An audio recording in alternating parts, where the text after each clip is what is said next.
या न्यूज बुलेटिनचे सहप्रायोजक आहेत गोकुळ.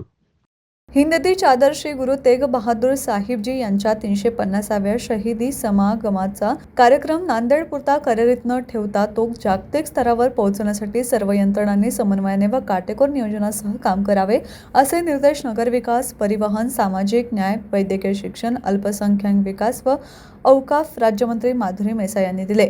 नांदेड येथे होणाऱ्या शताब्दी वर्ष कार्यक्रमाच्या आयोजनाचा त्यांनी दूरदृश्य प्रणालीद्वारे आढावा घेतला. बैठकीला संबंधित जिल्हाधिकारी, राज्यस्तरीय समितीचे समन्वयक रामेश्वर नाईक, समिती अध्यक्ष डॉक्टर विजय सतबीर सिंग, विभागीय माहिती उपसंचालक, जिल्हा माहिती अधिकारी व विविध विभागांचे वरिष्ठ अधिकारी उपस्थित होते. कार्यक्रमस्थळी पिण्याचे पाणी, स्वच्छ व पर्याप्त शौचालय व्यवस्था सुनिश्चित करावी. कार्यक्रमाची प्रचार प्रसिद्धी सोशल मीडिया, इलेक्ट्रॉनिक व मुद्रित माध्यमातून व्यापक प्रमाणात करावी. तसेच स्थानिक लोकप्रतिनिधींचा सक्रिय सहभाग असावा असे त्यांनी सांगितले.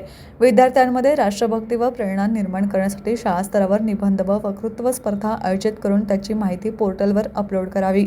सिनेमागृहांमध्ये भक्तिगीत प्रसारित करणे व प्रत्येक जिल्ह्यात होर्डिंग्स लावून कार्यक्रमाचा संदेश पोहोचवण्याचे निर्देशही त्यांनी दिले. मुख्य कार्यक्रमास महिला, ज्येष्ठ नागरिक व दिव्यांग व्यक्तींना सहभागी होता यावे यासाठी पार्किंग पासून कार्यक्रम स्थळापर्यंत सुलभ वाहतूक व्यवस्था उपलब्ध करून देण्याच्या सूचनाही राज्यमंत्री माधुरी मेसाई यांनी केल्या.